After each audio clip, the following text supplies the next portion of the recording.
Jemaat yang terkasih, Shalom. Memaknai kehadiran Juru Selamat bagi keluarga. Tema keseluruhan di tahun 2025 PGI KWI benar-benar ingin merangkul kehidupan keluarga yang rasa-rasanya juga sudah tercabik oleh kuasa digital yang mempengaruhi cara berpikir kita, cara bertindak kita. Tulisan yang saya baca tadi malam dalam persiapan, tiba-tiba ada tulisan yang mengatakan bahwa tahun depan tren untuk berbelanja dalam komunitas fisik kembali terjadi lagi. Kalau selama ini hampir sebagian kita belanja itu orang-orang muda, generasi milenial tahun 80, yang lahir 80 ke sini, kita semua rata-rata belanja online. Tetapi tahun depan menurut prediksi semua kita akan kembali memenuhi pasar-pasar atau toko-toko dalam belanja yang tradisional kembali. Trennya bilang begitu. Artinya apa? Bahwa teknologi yang sangat luar biasa itu ternyata tidak juga serta-merta makin menghangatkan hubungan keluarga. Kita pikir dengan panel phone, video call, kita pikir makin mempermudah perjumpaan dan kehangatan kita satu dengan yang lain. Tapi apa yang terjadi hari ini? Berapa kita yang pernah memblokir orang lain? Anaknya David Beckham tanggal 25 memblokir papa mamanya. Ya, karena rasanya David Beckham pemain sepak bola itu, anaknya merasa orang tuanya kayaknya bukan tempat yang hangat untuk bercerita. Dia memblokir papa mamanya di Instagram. Ini salah satu contoh saja. Ya. Saya tidak tahu ada berapa kita yang tidak masuk di grup keluarga atau masuk di grup keluarga tapi keluar.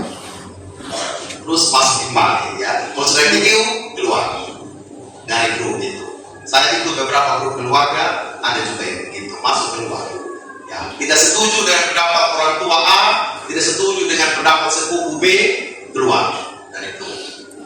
Ternyata teknologi itu bukan menyatukan yang jauh maupun yang dekat, tetapi kadang-kala mendekatkan yang jauh dan bisa juga menjauhkan yang dekat.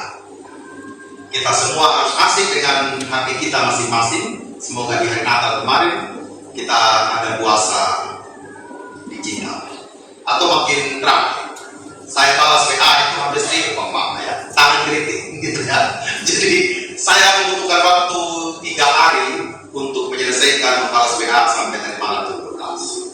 Ya, banyak yang WA gitu ya. Di Facebook jangan tanya lagi gitu ya. Itu WA saja kalau saya harus balas. Ya, sebuah tenaga saya. Bapak Mama, saya tidak tahu kondisi keluarga kita hari ini.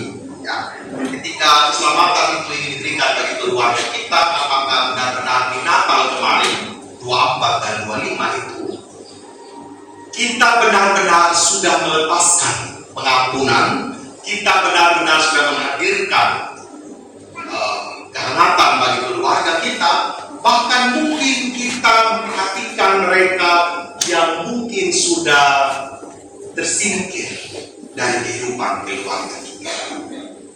Entah karena mereka miskin, entah karena mereka tidak punya apa-apa, entah karena mereka juga minder ketemu kita, entah juga karena mungkin permusuhan yang lama yang kita buat atau yang terjadi antara keluarga, tapi kita belum membangun relasi kepada mereka. Tetapi teknik yang perlu kita perjuangkan. Bapak Ibu, berita Natal ini kenapa harus sampaikan kepada para gembala? Itu pertanyaannya saat ini kita mau cerita begini Bapak Mama. Kitab Matius ini, ya, kitab Matius ini, penulis kitab Matius ini, ketika dia tulis ini Injil, dia menunjukkan kepada orang-orang Yahudi dan juga kepada orang-orang non-Yahudi.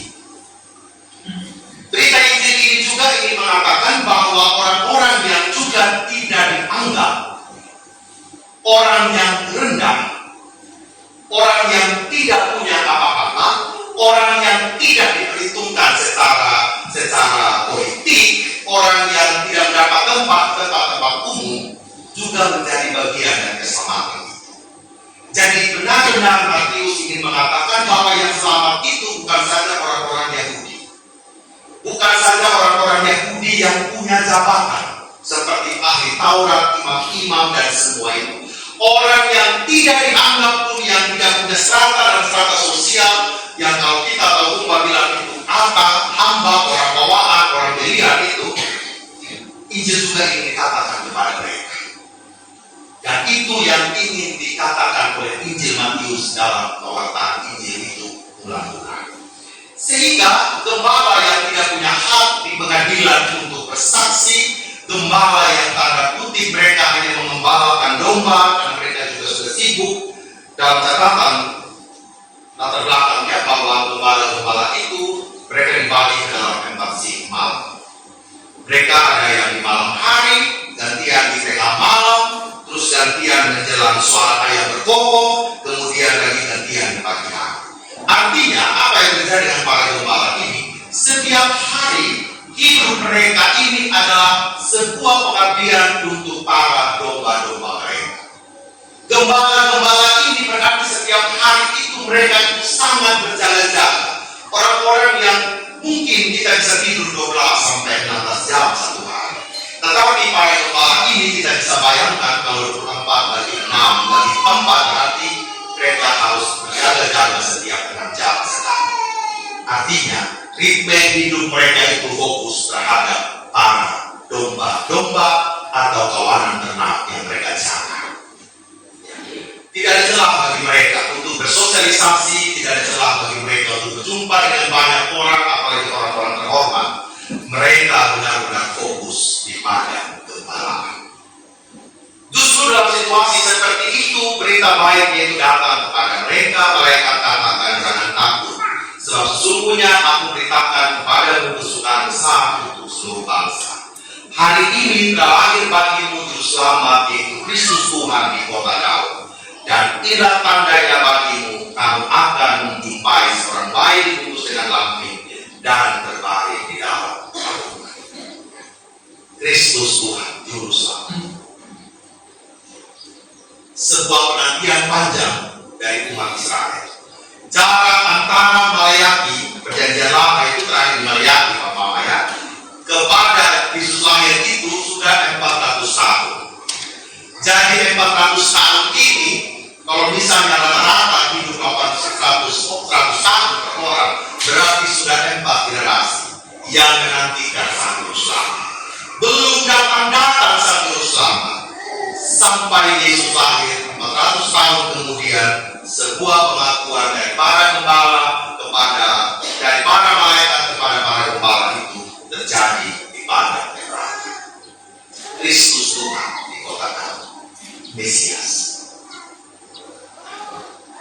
Dia tidak bicara tentang Yesus, ya, bukan kata Yesus yang dia pakai, kata Kristus. Artinya Mesias yang berasal dari Allah. Ketuhanan Yesus itu ditonjolkan. Benar dia adalah manusia 100%, tapi dia juga adalah Allah 100%. Dan Matius menekankan bahwa ini sudah Tuhan, ini sudah Mesias, ini sudah yang diurapi, yang hadir untuk melawan hidup. Ada sebuah pengakuan yang harus dinyatakan bahwa hari ini benar-benar itu yang lahir itu adalah Juru Selamat bagi dunia. Dan berita itu, berita yang sangat mulia itu, berita yang sangat indah itu diperdengarkan kepada para gembala yang mereka itu bukan siapa-siapa dalam komunitas ini. Mereka adalah orang yang rendah. Mereka adalah orang-orang yang jauh dari kemuliaan secara manusia.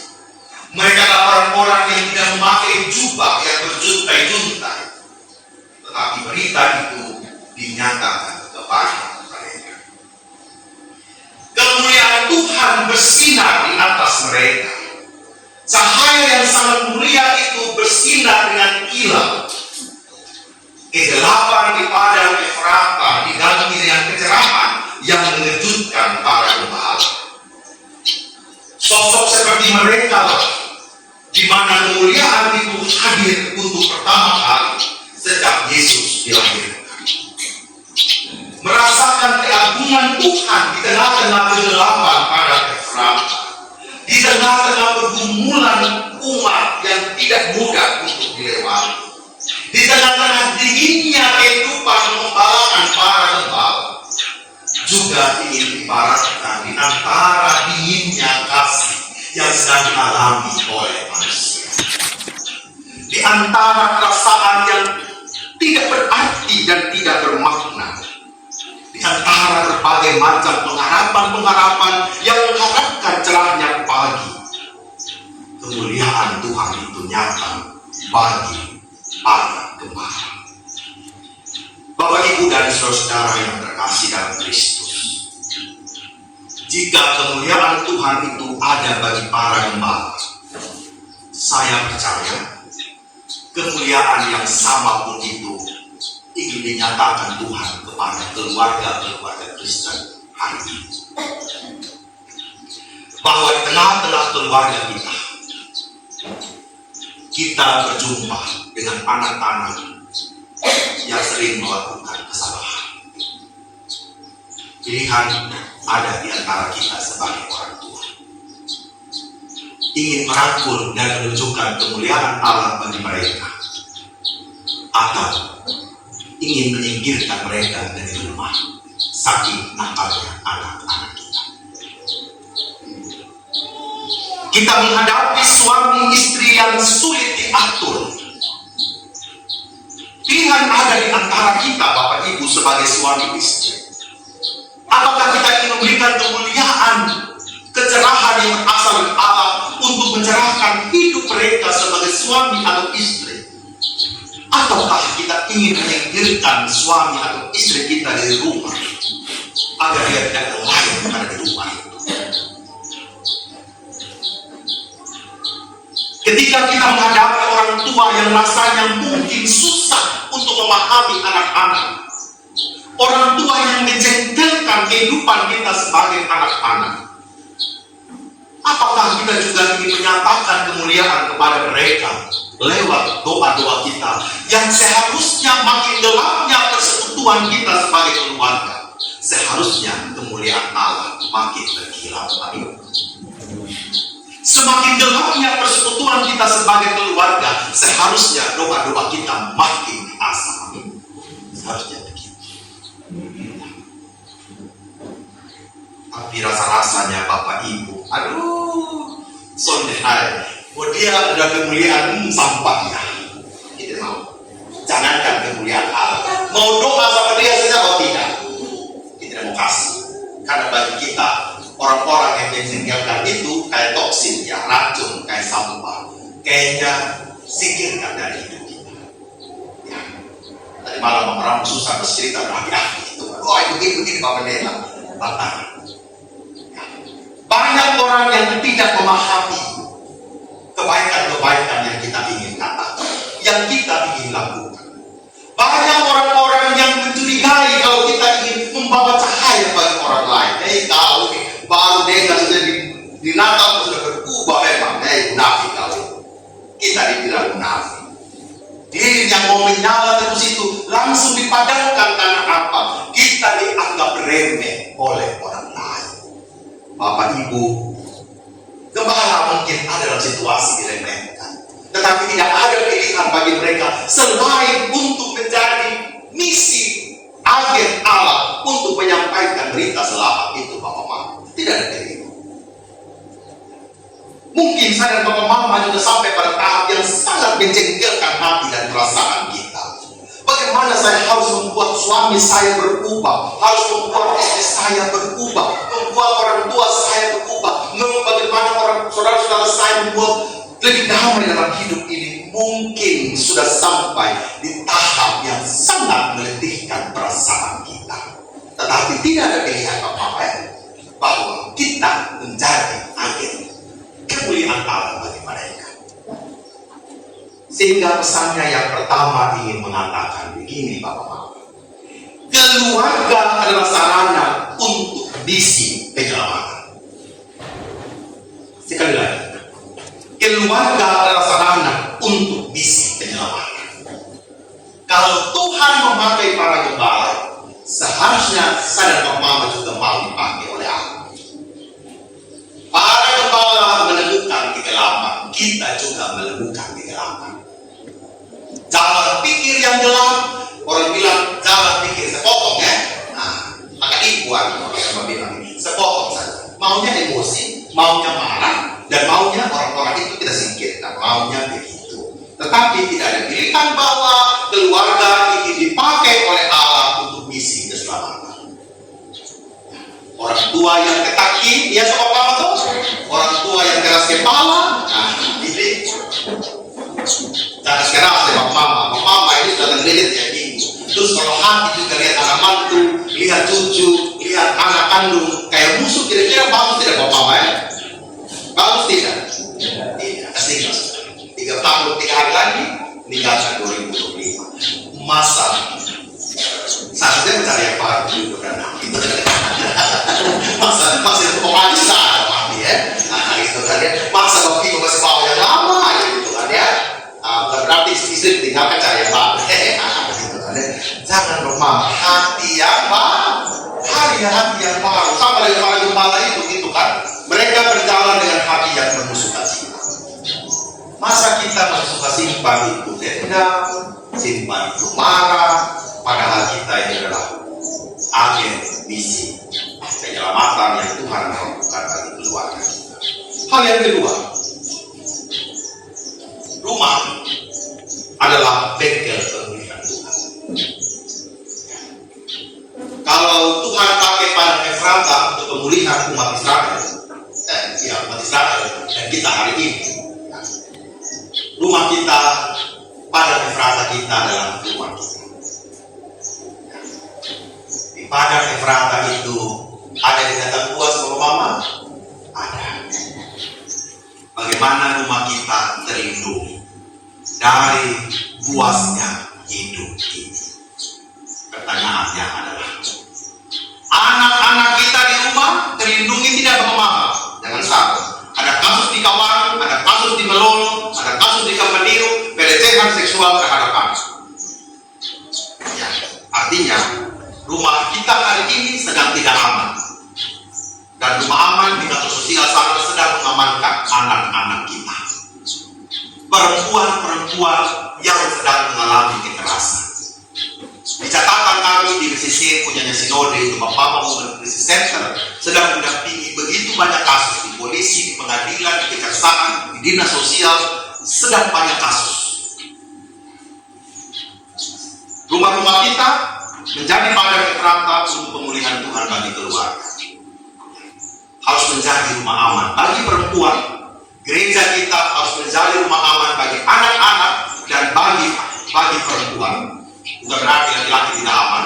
Laki-laki juga kadang-kadang tidak aman dari waktu. Ya. Jadi semuanya butuh pemulihan. Dan keluarga kita adalah tempat untuk memulihkan itu. Jangan remehkan keberadaan keluarga kita. Yang ketiga adalah Natal, bukti Allah masuk ke dalam realitas keluarga. Kehadiran Yesus bukan hanya untuk keselamatan pribadi. Realitas kehadiran Yesus juga menyelamatkan keluarga para gembala. Memulihkan relasi-relasi paling dasar dalam hidup keluarga. Dan keluarga tempat untuk memperbaharui komitmen untuk saling merangkul satu sama lain. Jadi tidak ada sekat di antara kita. Kalau Tuhan Yesus Kristus ingin masuk dalam realitasnya para gembala di padang Efrata, Kristus juga mau masuk dalam realitas kita sebagai keluarga. Pertanyaannya adalah, kita buka pintu tidak buat dia. Sekiranya di masa Epifania ini, masa penampakan Kristus sebagai bayi, hasrat yang kuat dari para gembala untuk berjumpa dengan Yesus juga mengingatkan saya dan papa mama untuk mengorbankan semangat kerinduan kita untuk menemukan Kristus di Natal kita. Makin mentaati dia sehingga dari sejahtera yang dijanjikan malaikat itu bukan saja milik para gembala, tetapi milik keluarga kita juga hari ini. Hidup yang dikuasai oleh sukacita. Kiranya Natal kali ini juga diwarnai oleh kemuliaan Saudara yang memberkati kita sekalian. Hari ini kita akan berbagi kasih dengan para orang tua lanjut usia kita. Kiranya semakin menolong ya Bapak Ibu semua untuk menunjukkan cinta kasih kepada orang tua kita. Atas nama Majelis Jemaat kami berterima kasih untuk pemberian Bapak Ibu lewat uang, lewat barang-barang natural yang dikirimkan ke gereja untuk dibagi kepada orang tua lansia kita. Mereka aman dengan kita. Orang tua lansia tetap menjadi berkat bagi gereja ini dan kita juga menjadi berkat bagi mereka. Kiranya Tuhan menolong kita semua dalam jalan hidup ini. Amin untuk firman Tuhan.